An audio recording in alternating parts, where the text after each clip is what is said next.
Diyan, bigo si mami. Sana ka na.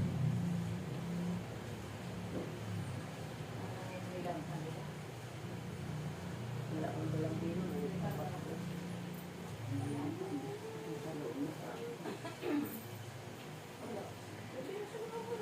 Pwede na po, Brad.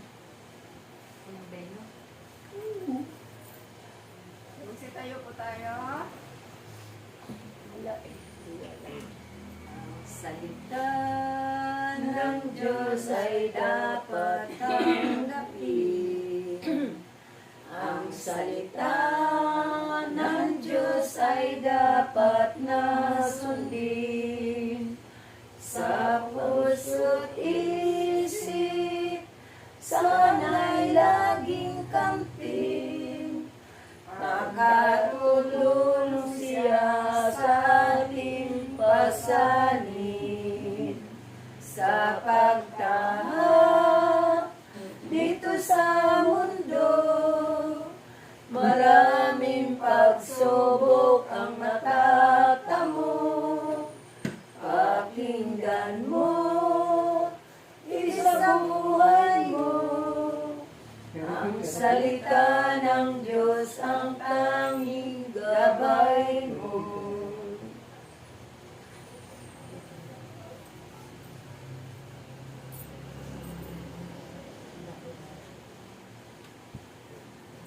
Ang mabuting balita ng ating Panginoon ayon kay San Mateo.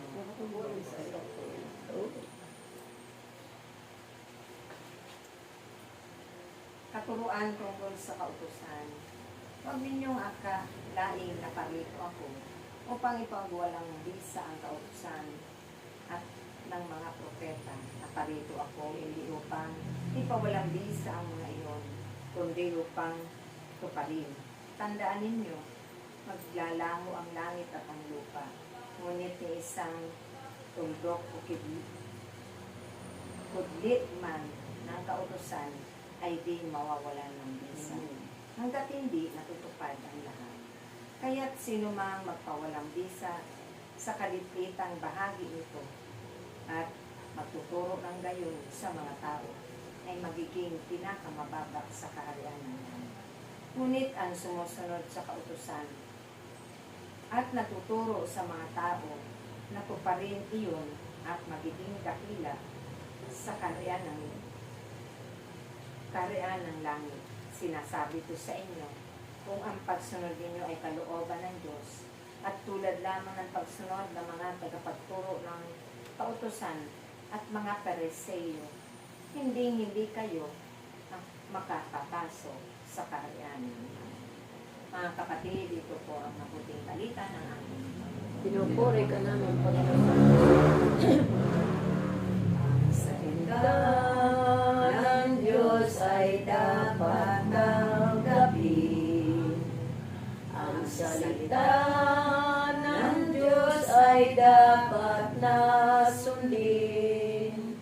Sa puso't isip, sana'y laging kamtin. Makatulong siya sa ating pasanin. Sa pagtahak dito sa mundo, maraming pagsubok ang matatamo. Pakinggan mo, isa buhay mo. Ang salita ng Diyos ang tanging gabay mo.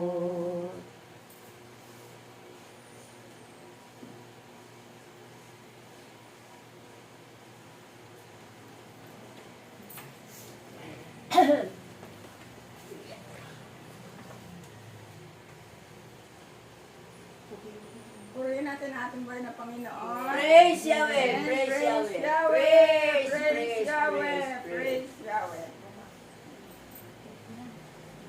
Sa ano na ba tayo? Mr. Tess, yung panalangin.